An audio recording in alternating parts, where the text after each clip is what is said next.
मेरा नाम मुस्कान है। मैं गरीब फैमिली से ताल्लुक़ रखती हूँ। मेरे चेहरे से मुस्कुराहटें गायब नहीं हो रही थी। मैं दुल्हन बनी बेहद हसीन लग रही थी। मेरी शादी मेरी माँ की सहेली के बेटे से हो रही थी। मेरी माँ की सहेली मुल्तान में रहती थी और मेरा बचपन से ही हसन से रिश्ता तय हो चुका था। पहले पहले तो हम लोग मुल्तान महीने 2 महीने की छुट्टियों में जाते थे। कलसूम आंटी वैसे तो हम सब बहन भाइयों से बहुत प्यार करती थी, लेकिन मुझ पर तो वो जान छिड़कती थी। बचपन से ही मैं ये सुनती आ रही थी कि मैं हसन की मंगेतर हूँ, इसलिए उम्र के साथ साथ मेरी हसन से मोहब्बत परवान चढ़ने लगी थी। काफी सालों से मैं लाहौर से मुल्तान नहीं गई थी और फिर कॉलेज के बाद यूनिवर्सिटी और फिर पढ़ाई के सिलसिले में मुझे फुर्सत ही नहीं मिलती थी। हाँ, मेरी अम्मी अलबत्ता 1 साल बाद चक्कर लगा लेती थी, लेकिन कुछ दिन बाद ही वापस भी लौट आती थी। हसन की बहुत तारीफ करती थी, कहती अपने दोनों भाइयों से ज्यादा खूबसूरत और खामोश तबीयत का लड़का है, बहुत ही सुलझा हुआ है। उसकी तारीफें सुन सुनकर मेरे दिल में उसकी मोहब्बत भर चुकी थी।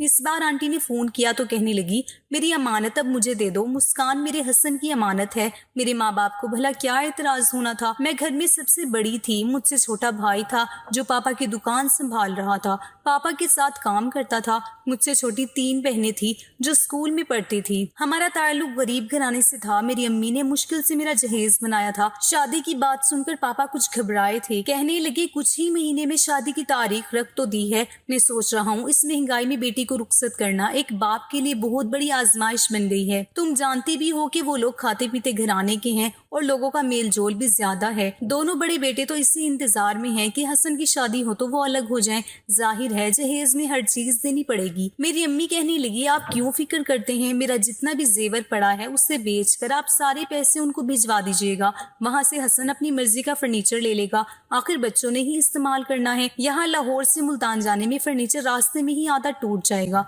तो नुकसान हो जाएगा। और भी मैंने कुछ बना रखा है, आप फिक्र मत करो, सब हो जाएगा। मेरी अम्मी ने हमेशा मेरे पापा का साथ दिया था। अब मैं ये सोच रही थी कि कितना अच्छा होता कि हसन जहेज लेने से मना कर देता। खैर शादी का दिन आ पहुंचा। मैं बेहद खुश थी। मेरी बारात मुल्तान से आई थी। सिर्फ हसन था, मेरी सास थी और उनके दोनों बेटे और बहुएं थी। हसन के अब्बू का वैसे भी इंतकाल हो चुका था। बाकी रिश्तेदार वहीं मुल्तान में इकट्ठे हुए थे। शादी के कुछ घंटे बाद ही हमारी वापसी भी थी। अम्मी ने बहुत कहा कि एक दिन यहीं गुजार लो, लेकिन वो लोग कहने लगे नहीं, वहाँ भी हमने मुस्कान के लिए बहुत शानदार वेलकम करना है। खैर कुछ घंटे बाद मैं दुल्हन बनी कार में सफर कर रही थी। ये सफर मैंने अपनी जिठानियों के साथ किया था जो मुझसे हंसी मजाक कर रही थी। वक्त का पता ही नहीं चला। मुल्तान पहुंचकर मुझसे छोटी मोटी रस्मों के बाद मुझे हसन के कमरे में बिठा दिया गया। कमरा काफी बड़ा था। मेरा फर्नीचर भी काफी खूबसूरत लिया गया था। कमरा फूलों से महक रहा था। हसन कमरे में दाखिल हुआ तो मेरे दिल की धड़कन तेज होने लगी थी।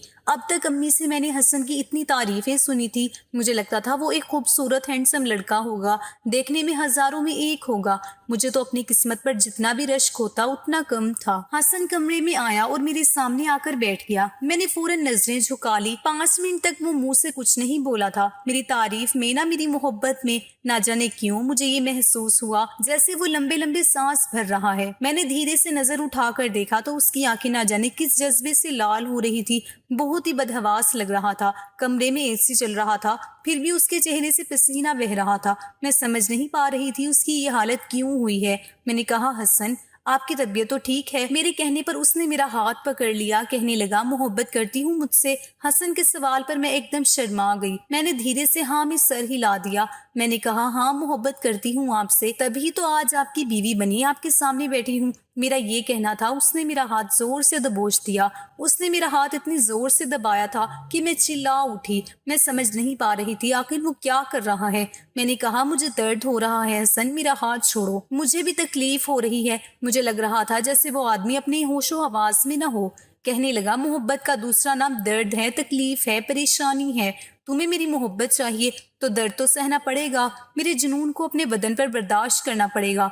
मोहब्बत तो यही होती है। मैं सोच भी नहीं सकती थी मेरी शादी की रात ऐसी भी गुजरेगी। ऐसी कौन सी तकलीफ नहीं थी जो उसने मुझे उस रात नहीं दी थी। हर तकलीफ को वो मोहब्बत का नाम दे रहा था। उसने मेरे हाथ में पहनी कांच की चूड़ियों को दबोच कर तोड़ा था। कई चूड़ियां मेरी कलाई में घुस गई थी। शादी के नाम पर मैंने ये रात बड़ी ही तकलीफ में गुजारी थी। उसने मेरे बाजू पर जलता हुआ सिगरेट लगाया था। जब चिल्लाने लगती तो मेरे मुंह पर हाथ रख देता। कहने लगता तुम्हारी आवाज बाहर न जाए, बाहर किसी को नहीं पता चलना चाहिए, हमारे बीच मोहब्बत हो रही है, मियाँ बीवी का पर्दा होता है, मेरी मोहब्बतों को सहने की आदत डाल लो, क्योंकि मेरी मोहब्बत तो ऐसी ही है जो मतलब हसन ने मुझे मोहब्बत का समझाया था और बताया था। मुझे मोहब्बत लफ्ज से नफरत हो चुकी थी। सुबह तक मैं अपनी उजड़ी हुई हालत पर रोती रही और वो आराम से बेखबर सो रहा था। पूरे बेड पर मेरी चूड़ियां बिखरी पड़ी थी। मेरी जिंदगी की तरह शादी की ये रात हर लड़की के लिए यादगार होती है और मियाँ बीवी मिलकर उससे और भी खूबसूरत बनाते हैं ताकि ये रात पूरी जिंदगी याद रह सके। लेकिन मैंने इतनी तकलीफ बर्दाश्त की थी कि अब भी मैं अपनी सिसकियां रोक नहीं पा रही थी। कुछ देर बाद ही कमरे के दरवाजे पर दस्तक हुई। मैं अपनी बिखरी हालत के साथ कमरे का दरवाजा नहीं खोल सकती थी क्योंकि मेरे कपड़े तक उस आदमी ने बेदर्दी से फाड़ दिए थे। वो इंसान नहीं था बल्कि ऐसा लगता था कि कोई भूखा भेड़िया है। उसने तो मुझे कपड़े बदलने तक का रात को मौका नहीं दिया था। मैं जैसी बैठी थी मुझ पर वैसे ही टूट पड़ा था और अपना जुनून उसने मेरे बदन पर निकाला था। मैंने अलमारी से अपने कपड़े निकाले और वॉशरूम में चली गई। जब नहाकर वापस आई तो कमरे का दरवाजा खुला हुआ था। मेरी सास और मेरी जिठानियां मेरे ही इंतजार में बाहर बैठी हुई थी क्योंकि हसन तो दरवाजा खोलकर दोबारा सो चुका था। मेरे चेहरे पर नाखूनों के निशान देखकर तीनों की रंगत सफेद हो गई थी। मेरी सास मेरे पास आई, कहने लगी, मुस्कान ये सब क्या है? मैंने कहा, मोहब्बत। आपके बेटे ने रात भर यही तो मोहब्बत की है मुझसे। ये कहकर मैं रोने लगी। सास ने उसी वक्त मुझे अपने गले से लगा लिया। फिर मेरी जिठानी से कहने लगी, तुमने हसन को दवाई वक्त पर नहीं दी थी क्या?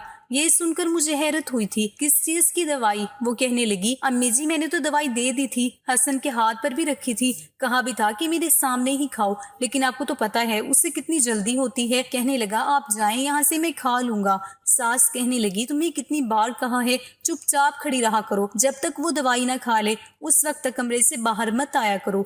वो कहने लगी, बहुत संभाल लिया हमने हसन और उसकी जिम्मेदारियों को, अब आ गई है ना इसकी बीवी, ये सब अब इसकी जिम्मेदारी है। मेरी सास मुझे अपने कमरे में ले गई, मुझे नाश्ता भी करवा दिया। कहने लगी, हसन को थोड़ा सा दिमागी मसला है लेकिन डॉक्टर ने कहा है वो जल्दी ही ठीक हो जाएगा। मैंने कहा, दिमागी मसला? आपने हमें इस बारे में पहले क्यों नहीं बताया? मेरी बात सुनकर मेरी सास मुझे गुस्से से देखने लगी। कहने लगी, इस बात से क्या मतलब है तुम्हारा कि पहले नहीं बताया? अरे मेरा बेटा कोई पागल थोड़ी है, बस थोड़ा सा दिमागी डिप्रेशन का शिकार हो गया है, गुस्से का थोड़ा तेज है, अपने मिजाज के खिलाफ बात बर्दाश्त नहीं करता और इसमें कोई बुराई नहीं है। डॉक्टर ने कहा था शादी कर दो तो ठीक हो जाएगा। मैंने कहा, लेकिन मैंने तो रात को उससे कुछ भी नहीं कहा था जो उससे बुरा लगता, उसके मिजाज के खिलाफ कोई बात नहीं की थी, फिर भी उसने मेरा ये हाल किया है। मैं अब उसके सामने नहीं जाऊंगी, बल्कि मुझे यहाँ रहना ही नहीं है। मेरी बात सुनकर मेरी सास कहने लगी, अरे नहीं, रात उसने ठीक से दवाई नहीं खाई थी, अगर दवाई खाई होती तो तुम्हारे साथ ऐसा ना करता। मैंने कहा, कुछ भी हो मगर अब मैं उसके साथ नहीं रहूंगी,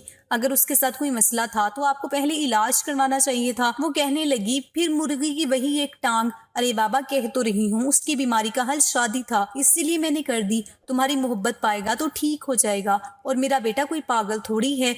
मैंने कहा, आपको बताऊं आपका बेटा क्या है? मैंने अपने बाजू पर सिगरेट का जख्म देख लिया। ये देखकर मेरी सास बुरी तरह चौंक गई थी और फिर नजरें चुराने लगी। मैंने कहा, ये उसकी मोहब्बत है, कहता है मेरी मोहब्बत ऐसी ही है, मैंने ऐसी ही मोहब्बत सही है पूरी रात। मेरी सास नजरें चुराने लगी। ठीक हो जाएगा वो धीरे धीरे, बस तुम सब्र से काम लो। कहने लगी, देखो ना तुम्हारे बाप ने कितनी मुश्किल से तुम्हारी शादी की है, लाखों का जहेज बनाया है उसने, पूरी बिरादरी में तुम्हारा बाप तो मुंह दिखाने के काबिल नहीं रहेगा। अगर तुमने जरा सी बात पर तलाक ले ली और यहाँ से चली गई तो सोचो कितनी बदनामी होगी तुम्हारे बाप की। तुम्हारी तो 3 बहनें और भी बैठी हुई हैं, लेकिन अगर तुम थोड़ा सा सब्र से काम लो तो हसन बिल्कुल ठीक हो जाएगा। डॉक्टरों का ऐसा कहना है और उसका इलाज शादी ही था, तो शादी के बाद वो ठीक ही हो जाएगा। मैं चुप हो गई थी। शादी तो मेरे बाप ने वाकई कर्ज उठाकर की थी, किसी चीज की कोई कमी नहीं छोड़ी थी, हर चीज एक के बढ़कर एक दी थी। मेरे बाप की तो कमर ही झुक गई थी। बाद में मैंने सोचा सास की बात इतनी भी गलत नहीं है, मुझे थोड़ा सब्र से काम लेना चाहिए। उसके बाद कई दिन तक हसन ने मुझे छुआ तक नहीं था, क्योंकि खुद भी मैं बहुत घबराई हुई थी। उसके मुंह से निकला हुआ एक भी लफ्ज मेरे लिए हुक्म की तरह होता था। वो कहता दिन को रात कहो तो मैं दिन को रात कह देती थी, क्योंकि मेरी सास के निसार यही उसका इलाज था। एक दिन कहने लगा, मेरे लिए मीठी खीरनी बनाओ और मेरे खाने में मिर्चें मत डालना। मैं फौरन से किचन में आ गई। लंच बनाकर जब मैं कमरे में गई तो वो सो चुका था। मैंने उसका लंच ढक दिया और बाहर किचन में आ गई। उसके लिए खाना बनाने लगी, क्योंकि मेरी सास ने बताया था कि उसके खाने में मिर्चें नहीं डालनी। मैंने उसके लिए फीका खाना बनाया। अभी उसका खाना बनाकर फ्री हुई थी कि कमरे से चीखने चिल्लाने की आवाजें आने लगी। फौरन से भागती हुई कमरे में गई तो मेरी सास पहले से मौजूद थी। हसन कह रहा था कि उससे बोलो कि आज के बाद मेरा खाना ना बनाए। मैंने कहा भी था मुझे मीठी खीरनी बना कर दे। उसने इसमें मिर्चें डाल कर दी। मैंने कहा मैं मिर्चें क्यों डालूंगी? कहने लगा इसलिए ताकि मैं कभी भी ठीक ना हो सकूं। माँ ये मेरी दुश्मन है, मुझसे दुश्मनी निकाल रही है। मैं तो हैरान परेशान सी खड़ी थी। मेरी सास मुझे घूरने लगी और बोली शर्म नहीं आती तुम्हें? मैं तुम्हारा कितना साथ दे रही हूँ और एक तुम हो कि मेरे बेटे की दुश्मन बनी बैठी हो। मैंने कहा अम्मी जी आप ये खा कर देखें, मैंने उसमें चीनी डाली थी। वो कहने लगा हाँ हाँ खा कर देख लो कितनी मिर्चें हैं इसमें। जब वो खीरनी मेरी सास ने खाई तो सिसकी लेने लगी। इसमें तो सच में मिर्ची थी। कहने लगी ये देखो ऊपर से ही नजर आ रही है। क्या चाहती हो तुम? मेरे बेटे को मारना चाहती हो? मैं बेहद परेशान थी। मैंने कहा नहीं मैंने ये मिर्ची नहीं डाली। वो कहने लगा फिर किसने डाली? तुम ही ये रख कर गई थी। मेरी सास ने मुझे बहुत डांटा था। हसन मेरे हर काम में कीड़े निकालने लगा था, लेकिन मुझे समझ नहीं आया मिर्ची डाली किसने थी, क्योंकि मैंने तो मिर्ची नहीं डाली थी। लेकिन मुझे जल्द ही पता चल गया था कि वो मिर्ची हसन ने डाली थी। मैं कपड़े निकालती तो कपड़े इस्त्री करती तो पूरे कपड़े दोबारा जमीन पर फेंक देता। कहता नहीं दोबारा से इस्त्री करो, अच्छे से इस्त्री नहीं किए हैं और तुम क्यों मेरी जिंदगी को जहन्नुम बनाने चली आई हो?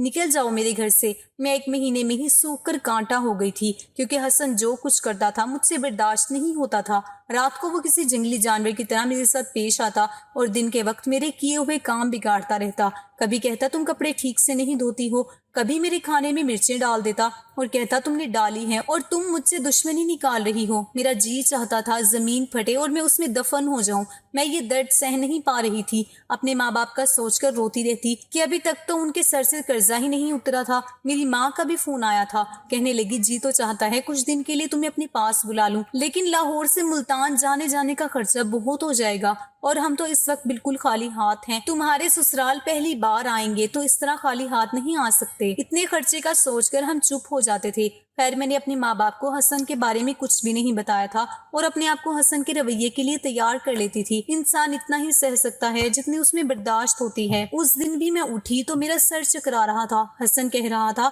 मेरे कपड़े इस्त्री करके दो। वो काम पर नहीं जाता था, कुछ भी काम नहीं करता था। मेरे दोनों जेठ ही घर का सारा खर्चा उठा रहे थे, उसकी दवाइयां भी वही लाते थे। मैं चकराते सर के साथ उसके कपड़े इस्त्री करते हुए इधर ही बेहोश हो गई थी। जब होश आया तो मैं अपने कमरे में लेटी हुई थी। एक लेडी डॉक्टर मेरी सास से कहने लगी कि इसकी खुराक का ख्याल रखें, ये बहुत कमजोर है। इस तरह अगर उसकी हालत खराब रही तो इसकी प्रेगनेंसी को भी खतरा हो सकता है। मैं उम्मीद से हो चुकी थी और मुझे ये समझ नहीं आ रहा था मुझे इस बात पर खुश होना चाहिए या फिर सर पकड़कर रोना चाहिए। हाँ मेरी सास बहुत खुश थी। कहने लगी अपना बच्चा होगा तो देखना हसन जल्दी ही ठीक हो जाएगा। कुछ दिन तक मेरी सास मेरा बहुत ख्याल रखती रही, मुझे अपने पास सुलाती थी। अगर हसन के पास जाओगी तो वो मुझे छोड़ेगा नहीं और इस तरह मेरी प्रेगनेंसी को नुकसान हो सकता है। लेकिन अभी 1 ही हफ्ता गुजरा था कि हसन का गुस्सा 7वें आसमान पर पहुंच गया था। कहने लगा मुस्कान मेरे कमरे में क्यों नहीं आती? तुम मेरी बीवी हो ना, मेरे पास सोया करो। मैंने कहा आप अपनी माँ से बात करें। मैं रात के बर्तन धो रही थी कि तभी वो किचन में आ गया। कहने लगा क्या मसला है, शराफत से मेरे कमरे में चलो। मैंने कहा सुनो मैं उम्मीद से हूँ और डॉक्टर ने एहतियात का बताया है। कहने लगा तो मैं तुम्हें खा नहीं जाऊंगा और मुझे बाजू से पकड़कर कमरे में ले जाने लगा। तभी मेरी सास आ गई। कहने लगी छोड़ो इसका हाथ, ये अभी तुम्हारे साथ नहीं जाएगी। कहने लगा क्यों नहीं जाएगी और कैसे नहीं जाएगी? शोर की आवाज सुनकर मेरे जेठ और मेरी जेठानी अभी कमरे से बाहर आ गए थे। तमाशा सा लग गया था। मेरी सास कहने लगी तुम्हें समझ क्यों नहीं आती? तुम इसके साथ जो कुछ करोगे तुम्हारा बच्चा मर जाएगा। कहने लगा मरने दे, मेरा बच्चा है कुछ भी हो, लेकिन आज मैं उसे नहीं छोड़ूंगा। अगर आपने इसे मेरे कमरे में ले जाने से रोकने की कोशिश की तो यहीं पर इसके कपड़े फाड़ दूंगा। उस आदमी में तो जरा सी भी शर्म नहीं थी। मैं तो सबके सामने नजरें उठाने के काबिल नहीं रही थी। मेरी सास ने जब उसे रोकना चाहा तो उसने सबके सामने मेरा दुपट्टा उतार कर फेंक दिया था और इससे पहले वो कोई और गलत हरकत करता मैंने उसके सामने हाथ जोड़ दिए। मैंने कहा चलो कमरे में जो तुम चाहते हो कर लो, पर यहाँ पर तमाशा मत बनाओ, सबके सामने मेरी इज्जत खराब मत करो। कहने लगा आ गई ना अपनी औकात पर। जब मैं कह रहा था तो समझ नहीं आ रही थी तुम्हें। वो मुझे अपने साथ कमरे में ले गया। उस रात में मेरी चीखें शायद सबने सुनी होंगी और सुबह तक मेरा बच्चा मर चुका था। मैं फूट फूट कर रो रही थी। काश मैं भी उसके साथ मर जाती। अभी मुझे उस घर में 5 महीने भी नहीं गुजरे थे कि मैं फिर से हामला हो गई थी। मेरी सफेद रंगत बिल्कुल पीली पड़ चुकी थी। जब दूसरी बार मैं हामला हुई तो मेरी सास ने मुझे मेरी माँ के पास भेज दिया। मेरी हालत देखकर तो मेरा बाप और मेरी माँ भी सदमे से रह गए थे। कहने लगे, तुम्हें क्या हुआ है? तुम तो पहचान में भी नहीं आ रही हो, इतनी कमजोर क्यों हो गई हो? मैंने कहा, शायद उम्मीद से हूँ इसलिए कमजोर हो गई हूँ। मेरा भाई मुझे रोज फल ला कर देता। मेरे पापा ने खास मेरे लिए दूध वाले से कह दिया था कि मेरी बेटी के लिए रोज दूध देकर जाना। मेरे पापा मेरी माँ से कहते, मेरी बेटी का ख्याल रखो। देखो इसकी क्या हालत कर दी है उन लोगों ने। मेरी माँ मुझसे पूछती, आखिर तुम्हें परेशानी क्या है? क्या तुम उन लोगों में खुश नहीं हो? और हसन का रवैया तुम्हारे साथ कैसा है? मैं कहती, माँ सब कुछ ठीक है। मैं जानती थी मेरे माँ बाप शायद असल बात बर्दाश्त न कर सकें। मुझे यहाँ आए हुए 4 महीने हो चुके थे कि एक दिन हसन का फोन आया। कहने लगा, वापस आ जाओ वरना मैं तुम्हें वहीं लेने आ जाऊंगा और तुम्हारा तमाशा बना कर रख दूंगा। तुम मुझसे बचकर कहीं नहीं जा सकती। मैंने फोन बंद करके अपनी सास को सब कुछ बता दिया। वो कहने लगी कि इसने तो हमारा भी जीना हराम कर रखा है। ऐसा करो, तुम वापस आ जाओ और वहां पर किसी को कुछ भी मत बताना। मैं वापस चली आई थी। उस वक्त उसने मुझसे वादा किया था मेरे साथ कुछ भी गलत नहीं करेगा और मैं तो उसके बदले रवैये पर हैरान भी थी। कहने लगा, अरे मैं तो तुमसे बहुत मोहब्बत करने लगा हूँ, प्लीज वादा करो मुझे छोड़कर नहीं जाओगी। मैं अपने बच्चे का भी बहुत ध्यान रखूंगा, मैं तुम्हारे बगैर नहीं रह सकता। मैंने कहा, ठीक है, नहीं जाऊंगी। बल्कि मुझे खुशी हो रही थी कि हसन बदल गया है। उस रात उसने मुझसे कोई भी बदतमीजी नहीं की थी, बस मेरा सर सुहलाता रहा, मेरे हाथ चूमता रहा, कहता रहा मुझे छोड़कर मत जाना। 1 महीने तक उसने मुझे कुछ भी नहीं कहा था और जब उसे पता चला कि मैं बेटे को जन्म देने वाली हूँ तो वो बहुत खुश हुआ था। कहने लगा, मुस्कान, मेरे घर बेटा आने वाला है, मैं तो बहुत खुश हूँ, मैं एक बेटे का बाप बनूंगा। ये कहते कहते उसने मुझे अपनी गोद में उठा लिया। कहने लगा, मैं बहुत खुश हूँ, मुझे डर लग रहा था कि कहीं मैं गिर ना जाऊं। मैंने कहा, हसन बात सुनो, मुझे डर लग रहा है, नीचे उतारो। कहने लगा, तुम नहीं जानती तुमने मुझे कितनी बड़ी खुशी दी है, मेरे घर बेटा पैदा होने वाला है। लेकिन तभी उसके चेहरे के तासुरात अचानक ही बदलने लगे थे। उसकी सांस एकदम से फूलने लगी। उसने मुझे जल्दी से नीचे उतार दिया। कहने लगा, नहीं, मेरे घर बेटा नहीं हो सकता। मैं तो हैरान रह गई थी कि अभी ये खुश था और अभी क्या हो गया, एकदम बदहवासी का शिकार होने लगा था। कहने लगा, मेरा बेटा होगा, उसके साथ वही सब कुछ होगा जो मेरे साथ हुआ था, फिर वो भी मेरे जैसा हो जाएगा। मेरा बेटा है तो मेरे जैसा ही होगा ना। ये कहकर वो मेरे पास आया। कहने लगा, नहीं नहीं, ऐसा करो, इस बच्चे को मार दो। ये सुनकर तो मेरा दिल धड़कना भूल गया था। मैंने कहा, हसन ये कैसी बातें कर रही हो? लेकिन वो चिल्लाते हुए कहने लगा, जो कह रहा हूँ वो करो। ये कहने के बाद उसने मुझे बेड पर धक्का दे दिया था। उसने अपना हाथ मेरे पेट पर रखा। इससे पहले वो कुछ और करता, मैंने अपनी सास को बुलाना शुरू कर दिया। मेरी चीख पुकार सुनकर मेरी सास, मेरी दोनों जिठानियां कमरे में आ गई और हसन को फौरन से मुझसे पीछे हटाया था। मेरी सास कहने लगी, मेरे कमरे में जाओ। लेकिन वो यही कहे जा रहा था, मुझे बेटा नहीं चाहिए, मुझे बेटा नहीं हो सकता। मुझे बेटा होगा तो उसके साथ भी वही सब कुछ होगा जो मेरे साथ हुआ था। इसका मतलब था कि उसके साथ कुछ तो हुआ था, वो यूं ही पागल नहीं हुआ था, कोई ना कोई वजह जरूर थी। कुछ देर तक उसके चिल्लाने और रोने की आवाजें आती रही, मगर धीरे धीरे आवाजें खत्म हो चुकी थी। एकदम सन्नाटा छा चुका था। मैं अपनी सास के कमरे में अपना दिल थामे बैठी हुई थी। मेरी सास हसन के ही कमरे में थी। कुछ देर बाद वो आई और कहने लगी, अब वो सो गया है, उठेगा तो थोड़ा ठीक हो जाएगा। मैंने कहा, अम्मी जी, उसके साथ क्या मसला है? वो बार बार क्यों कहता है कि उसके साथ जो कुछ हुआ है उसके बेटे के साथ भी होगा? आखिर उसके साथ क्या हुआ है, आप मुझे बताएं। ये सुनकर मेरी सास रोने लगी। कहने लगी, क्या बताऊं तुम्हें? मैंने कहा, जो भी हसन के साथ हुआ है मुझे सच्चाई बताएं। मेरी सास कहने लगी, वो नया नया कॉलेज गया था तो कॉलेज में उस वक्त बड़ी पार्टी चल रही थी। लड़कों ने अलग अलग ग्रुप्स बनाए हुए थे, इलेक्शन जारी थे, इसलिए हर पार्टी के लड़के दूसरे लड़कों से यही कहते कि वो उनकी पार्टी को वोट दें। ये शुरू से ही गुस्से का तेज था। उसे भी किसी ने बोला तो ये कहने लगा कि ये मेरा हक है, जो मुझे ठीक लगेगा मैं उसको वोट दूंगा। वो लड़के कहने लगे, अगर तुमने हमारी पार्टी को वोट ना दिया तो तुम्हारा बहुत बुरा हाल कर देंगे। इस बात पर उन लड़कों ने हसन को मारना शुरू कर दिया। खुद भी जख्मी हुआ था, लेकिन उस वक्त बात आई गई हो गई थी। लेकिन कुछ दिन बाद ये कॉलेज गया तो वापस नहीं आया। 2 दिन यूं ही गुजर गए थे। हम लोग बहुत परेशान थे कि आखिर वो गया तो कहाँ गया। हर जगह हमने उसे ढूंढ लिया था लेकिन ये नहीं मिला। 2 दिन बाद हम पर कयामत बनकर टूटी थी। उसके बाद वो जख्मी हालत में हमें दरवाजे के पास ही मिला था। वो बुखार में तप रहा था, मुंह में ना जाने क्या क्या बड़बड़ा रहा था। हम उसे अस्पताल लेकर गए। उसके दिमाग पर ना जाने किस बात का बहुत बड़ा सदमा लगा था। उस वक्त तो मेरा बेटा हर चीज से डरता था, घबराता था, यहाँ तक अपने भाइयों और अपने बाप को देखकर भी चीखने चिल्लाने लगता। लेकिन हम लोग समझ नहीं पा रहे थे उसके साथ हुआ क्या है, क्योंकि जाहिर है वो ठीक था। और फिर जब उसे हम एक दिमागी डॉक्टर के पास लेकर गए तो हमें मालूम हुआ कि उसके साथ क्या जुल्म हुआ था। ये कहकर मेरी सास चुप हो गई। मैंने कहा, बताएं क्या हुआ था हसन के साथ। वो रोने लगी, कहने लगी, जिन लड़कों से उसकी लड़ाई हुई थी उन्होंने कॉलेज के कमरे में ले जाकर मेरे बच्चे के साथ जुल्म किया था। 5 दिन तक उसे अपनी हिवस का निशाना बनाते रहे। मेरा बेटा तो फर्स्ट ईयर में था, उसकी उम्र अभी इतनी ज्यादा नहीं थी, उसका तो इन बातों की तरफ ध्यान तक न था। इसलिए इन बातों ने और इस तरह के जुल्म ने मेरे बेटे को जिस्मानी अजियत के साथ साथ उसके दिमाग पर भी असर दिए थे। उसका कोई भाई भी अगर उसका हाथ पकड़ लेता तो वो समझता शायद मेरा भाई भी मेरे साथ अपनी ख्वाहिश पूरी करना चाहता है। वो यूं डरता जैसे कि लड़की हो। उसका इलाज हम करवा करवा कर थक चुके हैं और बहुत कोशिश की वो आगे की पढ़ाई भी कर ले, लेकिन वो किताब को हाथ भी नहीं लगा सकता। कॉलेज के नाम पर रोने लगता था, कहता था कॉलेज नहीं जाऊंगा। उसके पापा उसे दुकान पर ले जाने लगे, लेकिन वहां भी उसका यही हाल था। उसको हर चलता फिरता लड़का जो उसकी तरफ एक नजर भी देख लेता उसे यही लगता कि उसे अपनी हिवस का निशाना बनाना चाहता है। उसे इसलिए देख रहा है ताकि उस पर जुल्म कर सके। ये दुकान पर भी चीखने चिल्लाने लगता और डरकर अपने पापा के पीछे छुप जाता और इसलिए घर पर रहने लगा था। हम इसका इलाज डॉक्टर से करवा रहे हैं। डॉक्टर कहते थे कि शादी हो गई तो ठीक हो जाएगा। मैंने कहा, अम्मी जी कितने सालों से वो इस बीमारी में घिरा हुआ है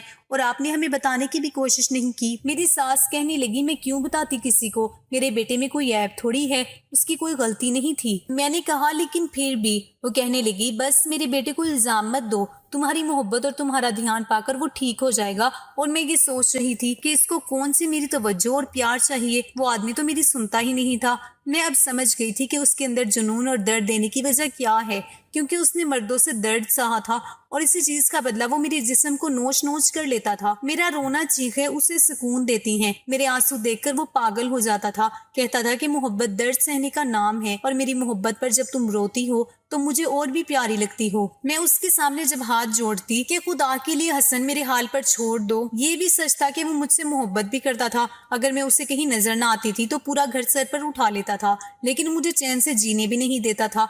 मैं जिस माँ से काम करती वो वही काम करता। मैं एक जीती जागती इंसान थी। एक दिमागी मरीज के जुनून का निशाना कब तक बन सकती थी। मैंने जब एक बेटे को जन्म दिया तो सब खुश थे सिवाय हसन के। उसकी हालत अजीब सी थी। कहता था ये बड़ा होकर मुझ जैसा हो जाएगा, उसकी शक्ल भी मेरी जैसी है, नसीब भी मेरे जैसा होगा, मैं इसे अभी गला घोट कर मार डालूंगा। बड़ी मुश्किल से मेरे दोनों जेठ ने उसे पीछे किया था। मेरी आंखों से आंसू बह रहे थे। मैंने अपने बच्चे को अपने सीने से लगा लिया था। हसन का जुनून तो ठीक होने के बजाय बढ़ता ही चला जा रहा था। हफ्ता उसे अलग कमरे में बंद किया था, लेकिन वो मुझे ही पुकारता रहता। कहता है मेरी मुस्कान को मेरे पास ले आओ। मैं उसे कुछ भी नहीं कहूंगा, मैं अपनी बीवी से मोहब्बत करता हूँ। वो दरवाजा जोर जोर से पीट रहा था। दरवाजा खोल दो, मुझे उसके पास जाना है। मैं इस कमरे में घूट घूट कर मरना नहीं चाहता। मुझे उसकी हालत पर तरस भी आता था। हफ्ते के बाद मैं ही उसके कमरे में खाना लेकर गई थी, वरना तो मेरे जेठ ही लेकर जाते थे। वो हर चीज तोड़ने लगता। कहता मुस्कान को बुलाओ, मुझे उसे देखना है, मुझे उससे बातें करनी है। जब तक मैं उसको नहीं देख लूंगा मैं खाना नहीं खाऊंगा। और जब मैं उसके कमरे में खाना बनाकर लेकर गई, उसकी हालत देखकर मेरे आंसू बहने लगे थे। मेरे दोनों जेठ ने उसे कुर्सी पर बांध रखा था, क्योंकि वो जब भी बेकाबू होता तो वो अपने भाइयों को भी मारता पीटता था। वो मुश्किल से उसे संभालते थे। उसकी रंगत पीली पड़ चुकी थी, रो रो कर आंखें लाल थी। मुझे देखकर उसके चेहरे पर मुस्कुराहट फैल गई। कहने लगा, आ गई तुम, मेरा ख्याल आ गया तुम्हें मुझ पर तरस नहीं आता। मैं तुमसे मोहब्बत करता हूँ, इधर आओ मेरे पास। मैं डरते डरते उसके पास आई, अपने दोनों हाथों से रोटी का निवाला बनाकर उसके मुंह के करीब ले गई। वो कहने लगा, मेरा हाथ खोलो, मुझे दर्द हो रहा है। मेरे बड़े भाई बहुत बुरे हैं, देखो कितनी कस के रस्सी बांधी है, देखो मेरे हाथ जख्मी हो गए हैं। लेकिन मेरे जेठ ने मुझे मना कर दिया कि उसके हाथ मत खोलो, वरना ये काबू से बाहर हो जाएगा। मैंने कहा, पहले आप खाना खा लें, फिर मैं आपके हाथ खोल दूंगी। उसने मेरे हाथ से खाना खाया। कहने लगा, मेरे करीब आओ। मैं उसके पास होकर बैठ गई। कहने लगा, मेरे पास बैठी रहो और मुझसे दूर मत जाया करो। मैंने उसकी आंखों से बहने वाले आंसू अपने हाथों से साफ किए थे, उसके बिखरे बालों को सही किया था। कहने लगा, खुदा के लिए मेरी रस्सियों को खोल दो, मैं तुम्हें कुछ नहीं कहूंगा। तुम मेरी बीवी हो, मैं तुमसे मोहब्बत करता हूँ, तुमसे कुछ नहीं कहूंगा। मैंने उसके हाथों की रस्सियां खोल दी। खुद को आजाद पाकर उसने मुझे अपनी बाहों में समेट लिया, अपने सीने से लगाकर जोर से भींचा था, इतना जोर से कि मैं अगला सांस नहीं ले पा रही थी। कहने लगा, मेरा बस चले तो मैं तुम्हें अपने अंदर समेट लूं, इतनी मोहब्बत करता हूँ तुमसे, फिर भी तुम मुझसे दूर भागती हो। उसने अपने दोनों हाथों से मेरे चेहरे को भर लिया था। कहने लगा, मुझे छोड़कर तो नहीं जाओगी ना? मैंने ना में सर हिला दिया। मैंने कहा, मैं कहाँ जा सकती हूँ तुम्हें छोड़कर? कहीं भी तो नहीं। फिर वो अपना मुंह मेरी गर्दन के पास ले गया और उसके बाद मेरी चीखें इस कदर तेज थी कि मेरे ससुराल वाले इकट्ठे हो गए। इस बार उसने मेरी गर्दन पर इतनी जोर से काटा था कि खून निकलने लगा था। उस पर जुनून इस कदर बढ़ चुका था कि सबके छुड़ाने पर भी वो मुझे छोड़ नहीं रहा था। कहने लगा, जाओ यहाँ से, मुझे अपने पागलपन को इस लड़की पर ही उतारना है। ये मेरी बीवी है, मुझसे दूर रखोगे तो मुझे जब जब मौका मिलेगा मैं उसे अपने जुनून का निशाना बनाऊंगा। मेरे जेठ ने उसके हाथ पर टीका लगा दिया था, शायद नींद का इंजेक्शन था। कुछ ही देर में वो बेहोशी में जा चुका था। मेरे जेठ ने मुझे डांटा कि तुमने इसकी रस्सियां क्यों खोली थी। मैं फिर दोबारा हसन के कमरे में नहीं गई थी, लेकिन एक रात मेरे कमरे में दस्तक हुई। मैं हैरान थी कि इस वक्त कौन हो सकता है। जैसे ही मैंने दरवाजा खोला तो हसन था। ना जाने वो कैसे अपने कमरे से निकल आया था। मेरे बेड पर मेरे बेटे को लेटा देखा तो उसकी तरफ आ गया। कहने लगा, ये अभी तक जिंदा है, तुमने इसे मारा नहीं। तुम जानती हो ना, ये मेरा बेटा है, मेरा जैसा ही निकलेगा। मैंने कहा, हसन जाओ यहाँ से, तुम यहाँ क्या करने आए हो? लेकिन मेरी जान तो उस वक्त निकली जब उसने मेरे बेटे का गला दबाना शुरू कर दिया। मैं चीखने चिल्लाने लगी, उसे पीछे करने लगी, लेकिन जब तक सब लोग कमरे में आते मेरा बेटा मर चुका था। मैं चीख रही थी, ये कातिल है, ये इंसान नहीं है, खुदा के लिए इसे पागल खाने छोड़ दो। इसने मेरी जिंदगी बर्बाद कर दी, इसने मेरे बच्चे को मार दिया। लेकिन अब भी मेरी सास की यही रट थी। कहने लगी, मेरा बेटा पागल नहीं है, बस दिमागी डिप्रेशन है, इसीलिए कोई भी पुलिस स्टेशन नहीं जाएगा, कोई भी उसके खिलाफ रिपोर्ट नहीं करेगा। बस यही कहा जाएगा कि बच्चा खुद अपनी मौत मरा है। मैंने अपने बेटे को अपने सीने से लगाए रखा था। अगले ही पल मुझे ऐसा लगा जैसे मेरा बेटा सांस ले रहा है। मैं तो जैसे पागल सी हो गई थी। मैंने चीख चीख कर सबको बताया, मेरा बेटा जिंदा है, मेरा बेटा जिंदा है, जल्दी से अस्पताल लेकर चलो। हम सब उसे अस्पताल लेकर भागे थे। जैसे तैसे मेरे बेटे की जान बचा ली गई थी, लेकिन हसन को किसी ने नहीं बताया था कि तुम्हारा बेटा जिंदा है। मेरे पास अब कोई चारा नहीं था, या तो हसन से तलाक लेकर चली जाती या फिर हसन को किसी न किसी तरह मुझे ठीक करना था। मैंने एक एक तरकीब सोची हसन को ठीक करने की। मैंने एक बेजान गुड्डे को सफेद कफन में लपेटकर हसन के हाथ में दे दिया। मैंने कहा, ये लो हसन, तुम्हारा बेटा मर चुका है, जाओ जाकर इसे दफना दो। आज तुम्हारे अंदर के जानवर को सुकून मिल जाएगा कि तुमने खुद अपने बेटे को अपने हाथों से मार दिया। सफेद कफन में लिपटे बेजान गुड्डे को देखकर हसन के हाथ कुछ पल के लिए कांपे थे। उसके चेहरे पर डर सिमट आया था। मैंने कहा, जाओ हसन, ये किस्सा पूरी तरह खत्म कर दो, और चाहो तो मेरे साथ भी यही सब कुछ कर सकते हो जो अपने बेटे के साथ किया है। मुझे भी मेरे बेटे के साथ खत्म कर दो। मेरे जेठ मेरे इस काम में शामिल थे। वो हसन को लेकर मेरे बच्चे को दफनाने के लिए चल पड़े, और जब बच्चे को दफनाने के लिए मेरे जेठ जी ने उस मिट्टी को खोदा तो उसे मिट्टी में रखा तो हसन चीखने लगा, चिल्लाने लगा था, जोर जोर से रो रहा था, मेरा बेटा नहीं मर सकता, मेरा बेटा नहीं मर सकता, ये मेरा बेटा है, मेरा खून है, ये कैसे हो सकता है? मेरे जेठ ने कहा, खुद तुमने अपने हाथों से मारा है इसे, अब तुम्हें किस बात का दुख है? इतनी देर में ही इस बेजान गुड्डे को मेरे जेठ जमीन के अंदर रख चुके थे, लेकिन हसन पर तो पागलपन का दौरा सवार था। वो जल्दी जल्दी मिट्टी खोद रहा था, निकालो निकालो मेरे बेटे को बाहर। पागलपन का दौरा पड़ते ही हसन बेहोश होकर गिर चुका था। मेरे जेठ उसे लेकर अस्पताल गए थे। कुछ ही देर में उसे होश आ गया था, लेकिन अब वो रो रहा था, अपने बच्चे को पुकार रहा था। कुछ ही देर बाद मैं भी उसके सामने चली गई थी। मुझे देखकर वो और भी ज्यादा रोने लगा। मेरा हाथ थामकर कहने लगा, हमारा बच्चा कहाँ है? मैंने कहा, हसन, सब कुछ ठीक हो जाएगा। कुछ दिन बाद हम हसन को घर ले आए थे। उसकी नजर में उसका बच्चा मर चुका था, इसीलिए मैं अपने बच्चे को उसके सामने नहीं लाई थी। हसन पहले से अब काफी बदल चुका था, बिल्कुल चुप चुप रहने लगा था, मुझे कुछ भी नहीं कहता था, मेरी सारी बातें भी मान लेता था। बच्चे की मौत के सदमे ने उसके दिमाग पर काफी असर डाला था। पुराने सारे दर्द, सारे जख्म बच्चे की मौत के दर्द ने मिटा दिए थे। सच कहा है किसी ने, बच्चों की तकलीफ से बढ़कर कोई दर्द हो ही नहीं सकता, और शायद अपने बच्चे की मौत का दर्द उसके सारे दर्द और तकलीफों पर भारी था। वो हर वक्त अपने बच्चे को याद करके रोता रहता था। मेरी सास मेरे बच्चे का ख्याल रखती थी। एक दिन जब बच्चा रोया तो उसके रोने की आवाज हसन के कानों में पड़ी थी। वो एकदम उठकर बैठ गया, कहने लगा, देखो मेरा बच्चा रो रहा है। मैंने कहा, हसन, तुम्हारा बच्चा नहीं है, याद है ना तुमने अपने बच्चे के साथ क्या किया था? वो अपने हाथों को देखने लगा और अपने हाथों को जोर जोर से बेड पर मारने लगा। कहने लगा, मुझे भी मर जाना चाहिए, मैं जिंदा क्यों हूँ? अगले ही पल मेरे बच्चे के रोने की आवाज दोबारा से हसन के कानों में पड़ी, और इस बार वो खुद को रोक नहीं पाया। आवाज सुनकर वो फौरन कमरे से भागा था और अपनी माँ के कमरे में पहुंच गया। मेरी सास बच्चे को गोद में लेकर चुप करवाने की कोशिश कर रही थी। उसने जब अपने बच्चे को देखा तो एकदम से दीवाना सा हो गया था।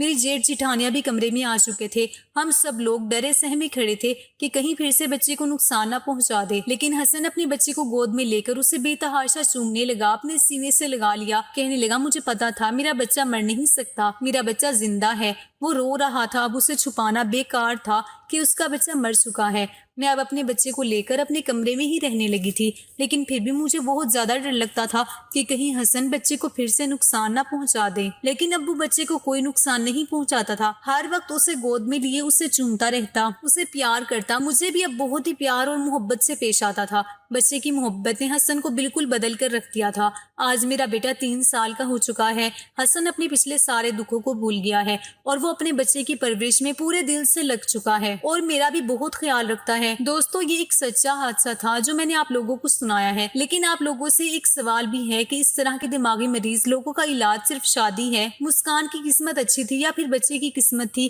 कि वो बच गया था और हसन भी ठीक हो गया था?